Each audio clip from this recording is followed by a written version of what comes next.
Tim, good morning, sir. How are we doing today? Good to see you, Spencer. Well, thank you. Dennis, Joel, good to see you guys. We're talking about value. You're talking about the microcosm of the market, Kodak. Right, yeah. Kodak, everything in one. Yeah. You could buy the S&P 500 or Kodak. Buy Kodak. Same thing. Hopefully the same exposure. Just kidding.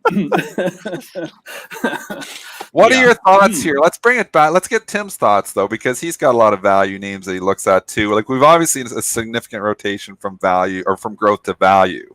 And in the last week, we kind of saw that trade come off a little bit where growth really picked up the slack. Growth probably outperformed value last week. Is this an opportunity to lighten up in some of the growth names? You know, and we can just grab a few of those if you want, and if you want to do the market structure on any of them specifically. But let's go to Palantir, which is, a stock that's very much a growth name. It's a stock that got beat up from 40 to 20 in the last month, but it's come back here. We're down 27. What are your thoughts? And we had a tip here, too, in the chat, so they wanted Palantir. So let's PLTR to Tim. Okay. Well, on the Ides of March, you always want to be careful about, trotting something out and saying, this is it, because it could be Julius Caesar, right? The Ides of March for 44 BC, that's when Julius Caesar expired, and it was March 15th, which also is the day when the Romans want to settle debts. By March 15th, you got to have debts settled. So I think the debts are settled in Palantir. I own Palantir. Remember, we talked about Palantir 2 weeks ago, Dennis, and how to me, from a market structure perspective, and that's the only, I'm not smart enough to think about things but in any other context than that. But from a market structure standpoint, it looked pretty attractive. And for you folks who don't know what the term market structure means, that's the behavior of money behind price and volume in context of rules. And there's an important lesson about the market. And I don't mean to criticize the folks who are on TV all the time, who try to turn every day into a microcosm.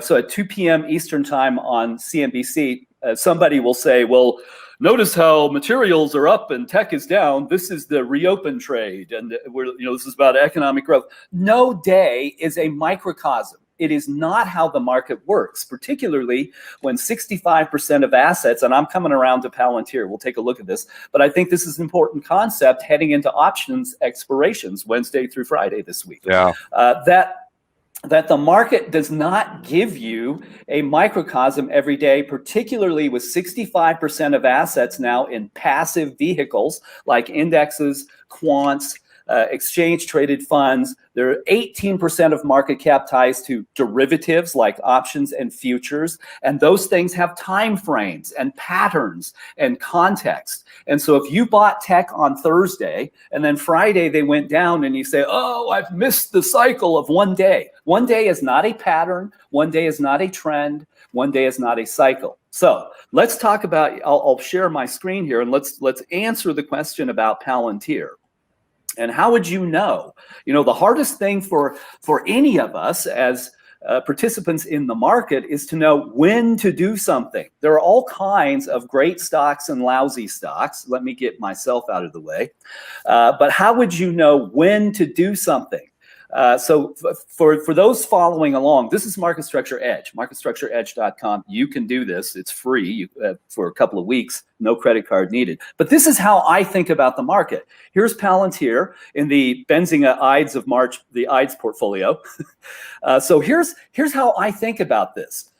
So stocks wax and wane from overbought to oversold. It happens to everything. The reason it happened to tech, in my view, is because tech is such a broad exposure in the marketplace that there were capital gains packed into tech in a way that it will not be in any other part of the market. And it takes weeks for exchange traded funds and indexes to wash these out through what are called redemption baskets. You can put stocks in there and get rid of them and exchange them for ETF shares.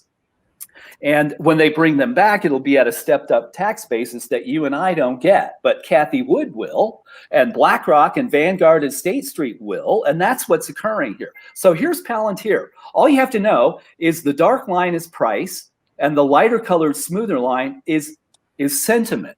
is waxing and waning supply and demand. Well, it's not been good since back here. The last time you should have left Palantir back there, right? So at the very end of January, get out. On that?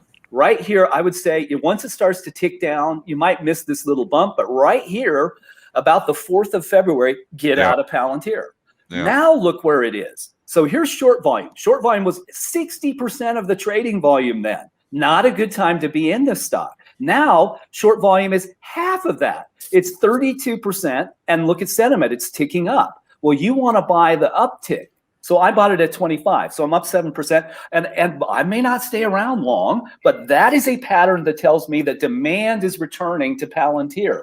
And you want to be where the demand is returning, not where it is peaked. And by the way, materials, real estate, industrials, a lot of those things are pretty long in the tooth in terms of high demand. And you right now, believe it or not, the best sector is tech into options expirations Friday. Doesn't mean that some Ides of March assassination of Julius Caesar couldn't occur, but I would put money in tech right now.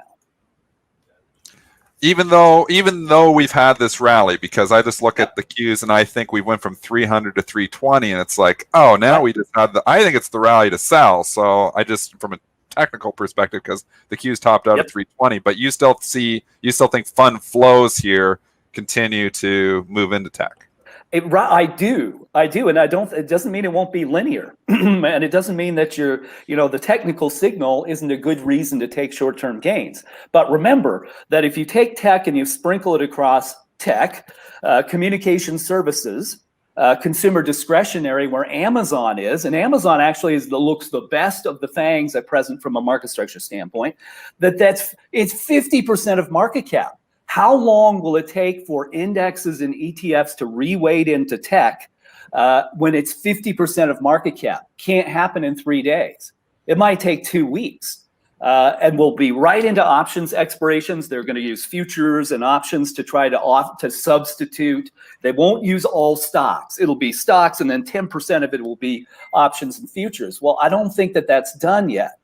So I could be wrong, but looking at market structure sentiment, that's what I see, and I'll show you what I mean. So, and you edge users, you can do this anytime. You can look and say, well, look at airlines and cruise ships. They peaked here. They're still pretty good, but short volume's rising and the trend is down. I'm not going to stay in airlines and cruise ships. But if I look at tech, so here's tech. Tech is way below 5, but beginning to make a move back up. So that tells me that if money is going to reweight in the equity market, tech has to move back above 5, back above the axis of supply and demand.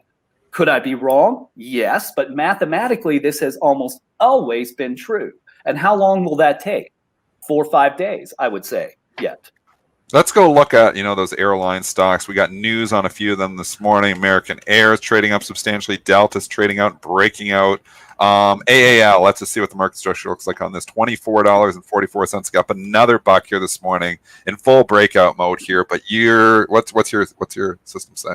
I would still say that if you're fortunate enough to capture that gain, take it. Now, there's no question it has stayed above 5. Stocks and markets that are above 5 have a propensity to rise. The broad market is at 5.6. It has a propensity to rise. If you look at American Airlines over the last 30 trading days, it has never been below 5. And so that tells us that it has a propensity to rise. However, I will never buy this kind of chart. It's not really a chart. It's the supply and demand. I don't buy falling sentiment. You want to buy rising sentiment. Look at short volume. It's very low. It's only 30%, but it's well above trend. There are reasons why AAL is up, but I would look at that and find something else. It's just me. It doesn't mean that AAL could continue to rise. It's just that math isn't what I would choose. Tim, can we move away from this for a second and just talk about Friday? Yeah. Friday is going to be a really big day for multiple reasons. It is not just options expiration. It's not just a quad witch. It is an S&P rebalancing. Exactly. And they announced those names late Friday evening, and we can go into the specifics. But before we get into that, can you just talk about how those two things could could mess with the flow of markets on Friday. Right. And I often try to be out of my positions during options expirations because they cause things to behave in unexpected ways, no matter what else we might be looking at, whether it be technicals or in our case, market structure. It's a difficult thing. And here's what occurs. Why do options expirations matter, and why should traders pay attention to them? Once again, we go back to this 65% of assets under management in the United States. 90% of volume in the equity market is in some fashion or another not rational. It's tied to a benchmark, a derivative, changing prices. And because of that, there are course correct. If you're following a course, if you're pegged to a benchmark, it's like a map. Periodically, you're going to have to check the map to see if you're on course. And that's what options expirations are, and month ends for passive money. We do a course correction. If there's been a lot of volatility, you're not going to be tracking the index, and you're going to have to true up your tracking. If you don't, if your deviation from the benchmark is 2% or more, it will harm your ability to sell your products through financial advisors. You got to be under that level. So you're going to work really hard to try to be trued up into expiration. So you've got index rebalances. So an index will say, now we've made changes to the benchmarks. And then all the money behind that may be weighted variously. You know, if I'm trying to be weighted to the S&P 500, but more skewed toward value, how I true myself up will be different than somebody who is trued up to growth or who trues up to volatility. All these things come into play. And that's why it's such a big deal. And it's not one day. The mistake people make is thinking, well, this all happens on Friday. Well, no, it doesn't. There's no way everything, all the chairs can be musically circled and reseated on a day. It will happen into them through VIX expirations on Wednesday. There are index options that expire on Thursday, then quad witching, index and stock options and futures. That's 4. That's why it's quad witching.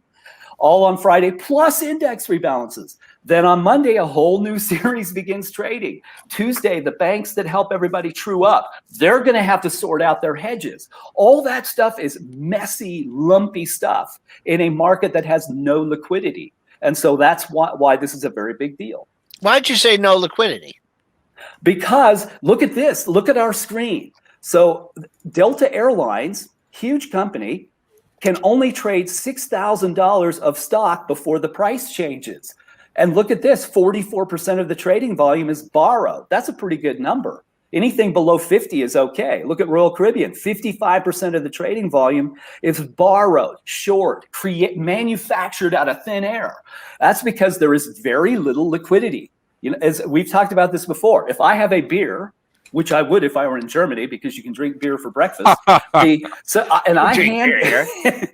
hand it to you, and you hand it back to me, and I hand it back to you. The volume is 4, but there's still only 1 beer. So imagine if everybody is after a beer.